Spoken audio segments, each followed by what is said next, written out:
지금 문제는 네. 그동안 군이 네. 땅굴릴 때 4개만 그것만 그 이후로 네. 일체 그 정치적 요인과 그 군 하이어라키상에 네. 그 군을 주도해온 세력들이 네.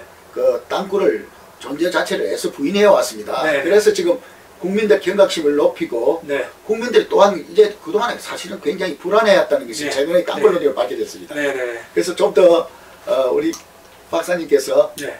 그 땅굴이 이제 사실 장거리 땅굴이 가능하다는 네. 측면에서 네. 그리고 우리가 생각하는 이상의 네. 그런 그쪽은 지하 자원이 풍부해가지고 네. 예전부터 네. 땅 밑에는 도사니까 네. 그런 했으니까 장거리 땅굴에 대해서도 좀 앞으로 좀 보충 설명을 좀 해주시면. 아, 저는 이제 장거리 땅굴 같은 경우는 네. 이제 제가 그 가능성을 배제하거나 그런 거는 제가 뭐 벌써 그 군에서 제대한 지가 오래됐기 때문에 그건 네. 잘 모르겠지만 예.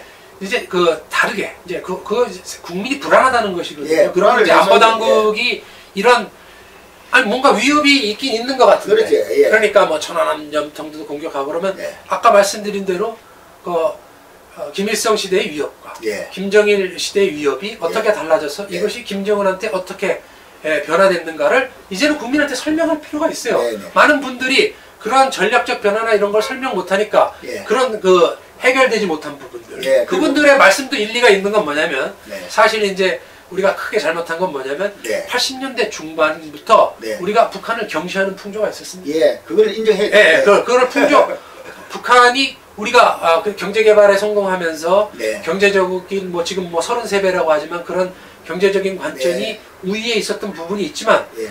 사실상 예산을 보면 이런 거예요. 네. 예를 들어서 우리가 이제 300조대 예산을 유지하고 있는데 네. 지금 한 350조까지 나갔는데 자 북한은 그보다 못한 게 많습니다. 그러나 우리 예산을 보십시오. 지금 국방비는 350조대에서 이제 한 뭐 30조대의 약 10% 정도의 비율인데 예. 복지비가 100조예요. 아. 그러면 예산의 3분의 1을 복지비가 나가는 것이 문제가 있다는 것이 아니라 네. 북한은 그런 예산을 안 쓰지 않습니다. 그러니까 예산이 적은 대신에 선택과 집중을 예. 하는 거죠. 네. 그래서 북한의 제2경제위원회 체제라는 것의 특성. 네.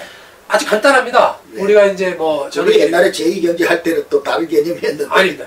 그러니까 이런 거예요. 이제 우리가 흑표전차가 제가 국회에서 예산 심의를 했지만 약 80억이 듭니다. 아, 그 전차 하나 만드는. 야, 전차 한 대. 네. 야, 참는 가격입니다. 근데 그건 어쩔 수 없어. 우리가 자유민주주의 체제니까. 네네. 그 방산 기업의 인력이 또는 일반 기업보다 고급 인력이에요. 예, 그렇죠. 그리고 그거를 다 하기 위해서 80억 들어요. 네. 네?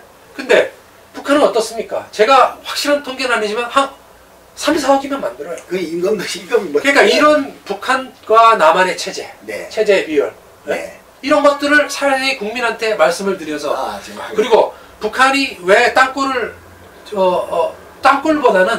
땅굴보다 더 확실한 침투 자산을 가지고 있는 전략 변화, 전술의 변화 이런 것들을 어느 정도는 공개를 통해서 알려드려야지. 같이 공론의 장으로 몰아야 되는데. 그 다음에 예. 아주 죄송한 말씀이지만 그 나이 많은 분들이 네. 얼마나 우리가 국가가 잘못하면 그 시청 앞에 와서 아직도 예. 그 데모를 하게 만든 것은 그건 우리 정부의 책임이고. 아니 공직자들이 예. 제대로 적을 보고 내부의 적을 향해서 외치지 않으니까. 네. 노예들이 그건 정말 언제까지 자시하지 않을 겁니다. 진짜. 그거는 그 부끄러운 모습이죠. 네, 정말 부끄러워요. 지금 현존에 있는 네. 정치권도 각성을 해야 되고 군도 반성해야 되고 네. 군도 이제는 숨길 것이 아니라 네. 그런 것들을 적정한 수준에서 국민한테 적시적인 브리핑을 네. 통해서 정말 알려드리고 땅굴이 그러니까 그분들은 그러한 북한의 전략전술 변화라든가 이런 것에 대한 명확한 설명 없이 북한이 경제난으로 인해서 전쟁할 능력도 없다고 하니 그분들이 살아온 경험을 통해서 가지고 있는 직감은 예. 아직 죽지 않았는데 예. 그런 대안을 갖다가 제시를 하지 못하고 위협의 분석을 제시하지 못하니까 예. 그분들은 아직까지는 나가서 소리칠 수밖에 없는 예, 그리고 구조죠. 그분들뿐만이 아니고 예. 참 바람직한 현상으로 천안함 폭침과 네. 연평도 포격에 대해서 우리 귀중한 그 국민의 자제들이 예. 그리고 또 국민 두 사람이 예. 목숨을 잃는 것을 보고 예.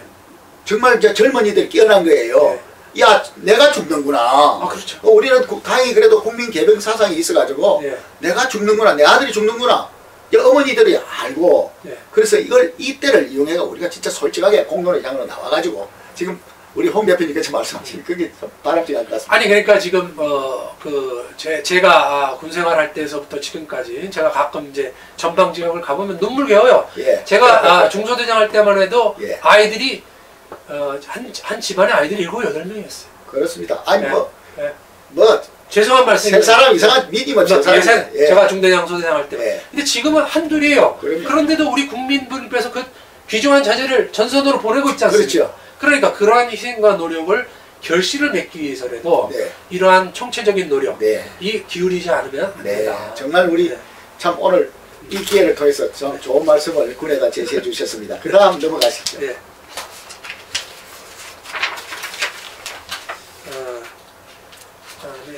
예. 4페이지. 예. 요거 뭐. 그거를 같이 가시죠. 예. 예. 그래서 이제 그럼 우리가 대책을 수립해야 네, 되는데. 대책을 한번 들어가봤습니다. 네. 우리가 핵 전쟁 전략을 저지 못한 이유가 네. 우리 자신에게 있다는 것을 빨리 반성을 해야 됩니다. 아, 그렇죠. 예. 뭐 국가를 지키는 예, 건 그러니까 우리가 지키는 거지, 네. 뭐 미국이 지켜주는 거 아니에요. 그런데 미국이 이건 지킬 수 동맹이고, 없죠. 네. 동맹이고 전쟁 때 같이 싸우는 존재지만 네. 우리 스스로 그러니까 역대 정부가 연속적으로 위기 관리에 실패한 이유가 있습니다. 네. 그게 핵심이 뭐냐면 북한의 통일 전선 전술과 아, 또 북한의 군사 전략 변화를 네. 적시적으로 인식을 해서 네. 그것이 특히 이제 대선이나 이런 때를 통해서 아젠다화를 통해서 네. 대통령 선거를 통해서 인수위원회를 구성해서 네. 집권한 연후에 국정 쇄신 과제를 형성해서 그거를 국방정책, 안보정책으로 하는 과정이 너무 약합니다. 아, 예. 그 부분이 이거 구체적으로 우리 참 요새가 네. 사람을 찍으려고 정해놓고 네. 요새대로 다니는 구조입니다. 네. 네. 그러니까 자 그거 보면은 우리가 과거를 반성해 볼 필요가 네. 있는 거죠. 아, 그럼 예. 이제 우리가 80년대 아까 말씀드린 중반부터 네. 북한을 경시한 풍조가 생겼는데 네. 그러니까 뭐 50대 같은 경우는 뭐 딴 건 뭐 민주화나 그걸 하기 이전에 우리가 연합방위 체제 하에서 가지고 있었던 체제 중에서 예. 한국형 방어 체계 예. 북한은 그동안 치열하게 더 발전시켜 왔는데 예. 우리가 놓은 부분이 있어요. 예. 그 전두환 대통령 550 기간의 미싱입니다. 예. 그리고 국방과학연구소를 약화시키고 국방과학연구소를 사실상 뭐 해체 수리지만 사실은 그때 그 실수 하나가 네. 지금 우리가 전략 미사일 하나 못 갖고 있지 않습니까? 아직까지. 그렇죠.